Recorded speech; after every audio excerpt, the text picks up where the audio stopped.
બંને મિત્રો હતા.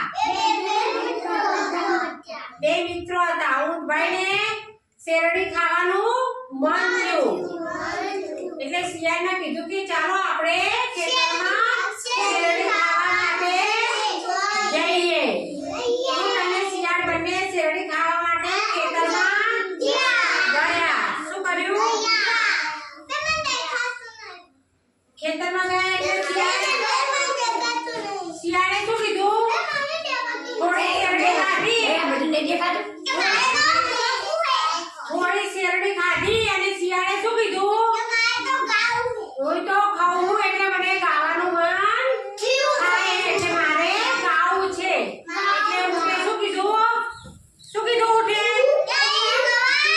નહીં, અહીં ના ખવાય. ખેતરનું મારે ખાવું તો આપણા હાડકા ખોખરા કરી નાખે.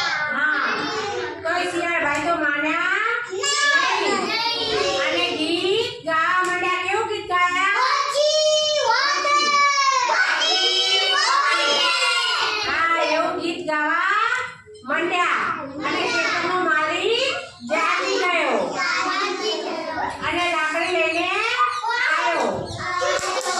શિયાળ તો દોડી નાહી ગયું અને ઊંટભાઈને તો બળ્યા ખોખરા કરી નાખ્યા.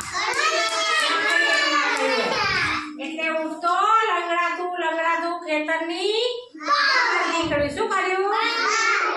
હા, બહાર જઈ અને શિયાળ ભાઈ ના જોઈ બેઠા હતા ઊંટની. પછી એમને શું કરવાનું હતું? નદી પાર કરવાની હતી. એટલે પછી નદી પાર શિયાળ ભાઈ કઈ રીતે કરે?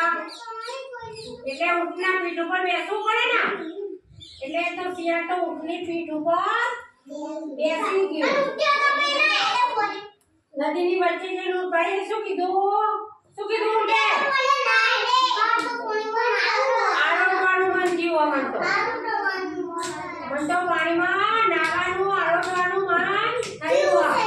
શિયાળ ભાઈ કે આરોટાય નહીં, હું ડૂબી જાઉં કે. તો ઊંટભાઈ તો માન્યા નહીં અને આરોટવા લાગ્યા. શિયાળ ભાઈ તરવા લાગ્યા, ડૂબવા લાગ્યા.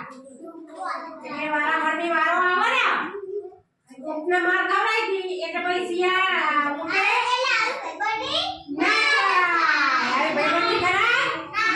હા, માર ખવડાવો પછી પાણી તરતા મૂકે એવી ભાઈબંધી કરાય.